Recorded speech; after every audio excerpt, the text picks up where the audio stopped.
Walton's incredible. He's a triple Scorpio. He's one of the most intense people I've ever met with or been around in the best way, because when he talks to you, no one else exists. He's there with you and he's present. And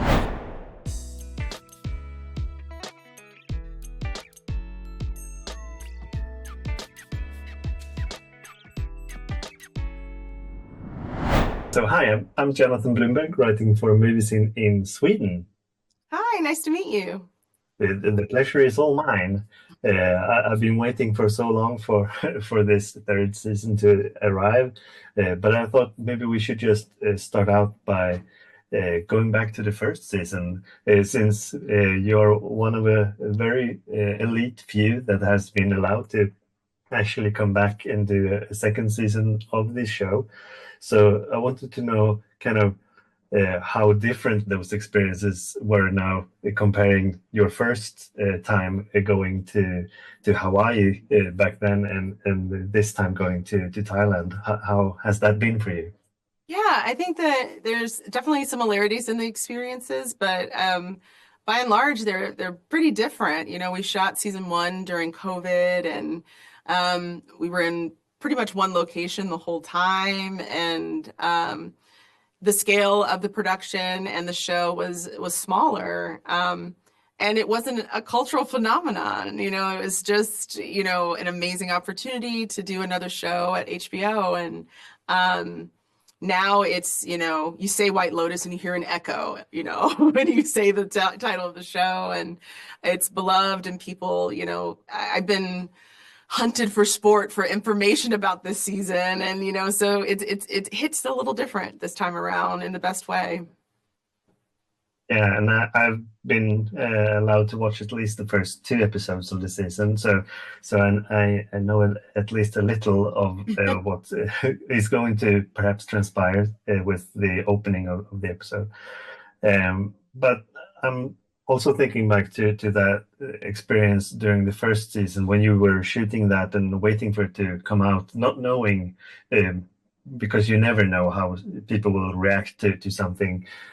But now with hindsight, is there some particular moments that you kind of made you hope more than usual that this was one of those that could really break through as it did?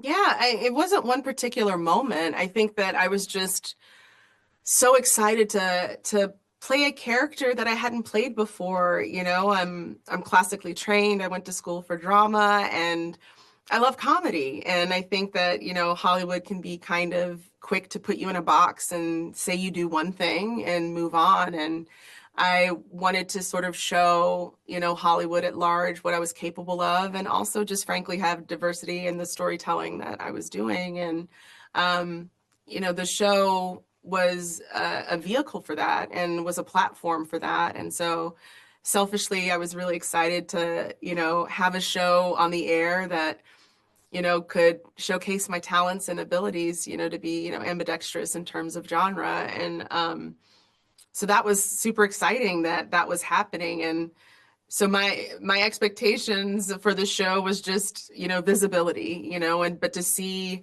how huge it was and to get, you know, an Emmy nomination for my performance, it was just more than I could dream of.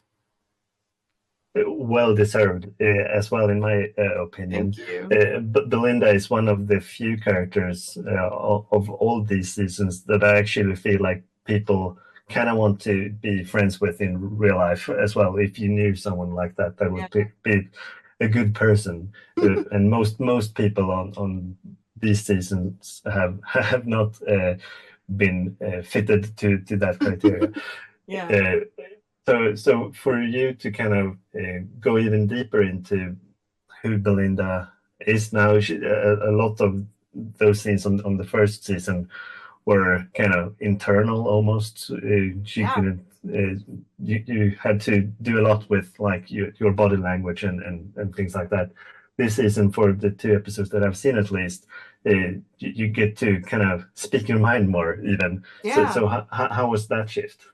I mean, I think it speaks to sort of her journey of trying to find her voice. And I think, like you said, so much of her inner life was, you know, not expressed. And I think that's part of the job of being an employee at a resort like this. It's, you know, you can be seen but not heard. And I think that it also played upon, I think, probably a real life, you know, sort of uh, tendency to be a people pleaser and not disrupt. And um, having, you know, being a recovering people pleaser myself, I could identify those moments of like, girl, just say something, and, you know, wanting her to sort of open her mouth. And I think she sort of, you know, lived through that, you know, adage, you know, closed mouths don't get fed. And I think she's trying to figure out how to open her mouth and ask for what she needs and try to be fearless about it. But I think any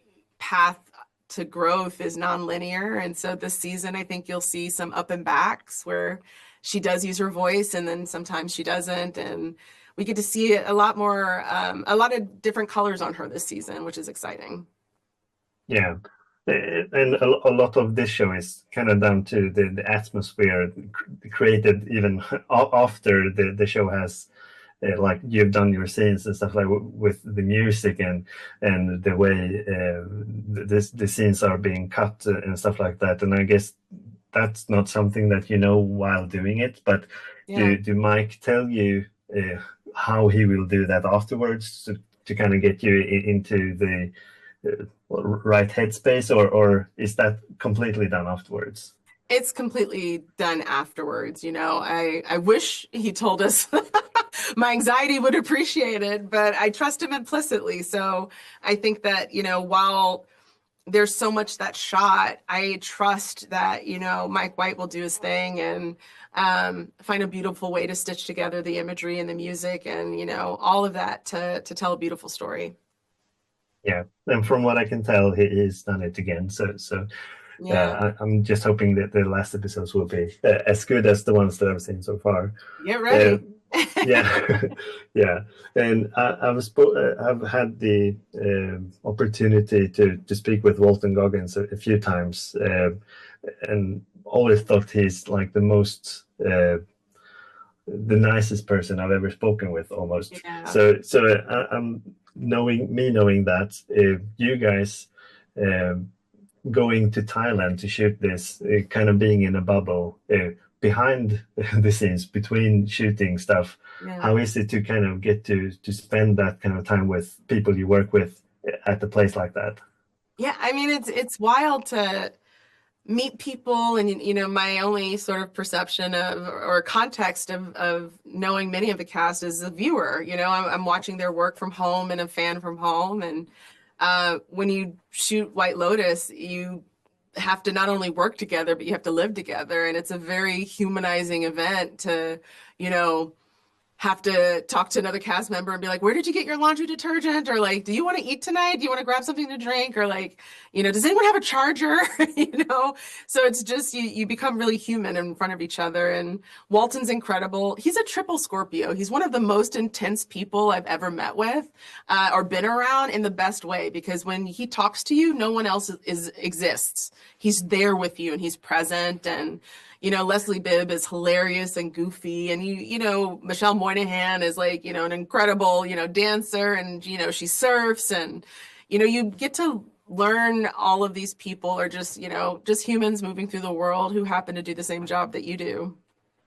I kind of wish that there was this documentary being filmed at the same time with the shoot of the Thailand I don't season. know if it would be that interesting. It'd be a lot of us, you know, sweating a lot on set because it was so hot. And I yeah. think you'd be surprised, actually.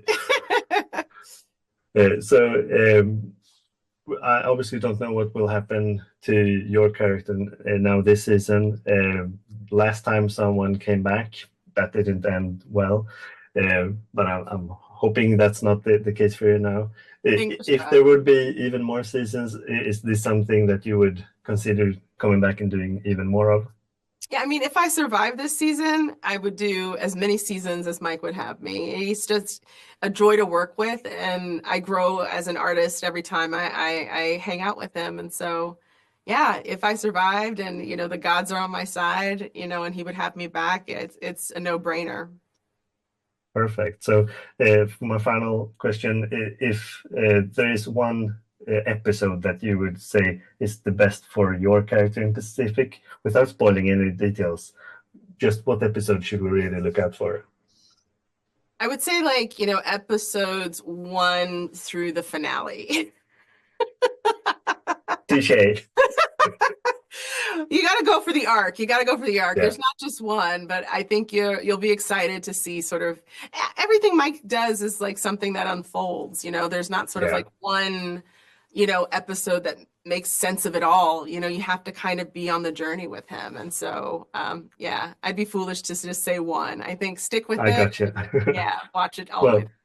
Well, well, thanks a lot for taking the time to speak with me today, and best of luck with the premiere now. Yeah, thank you so much.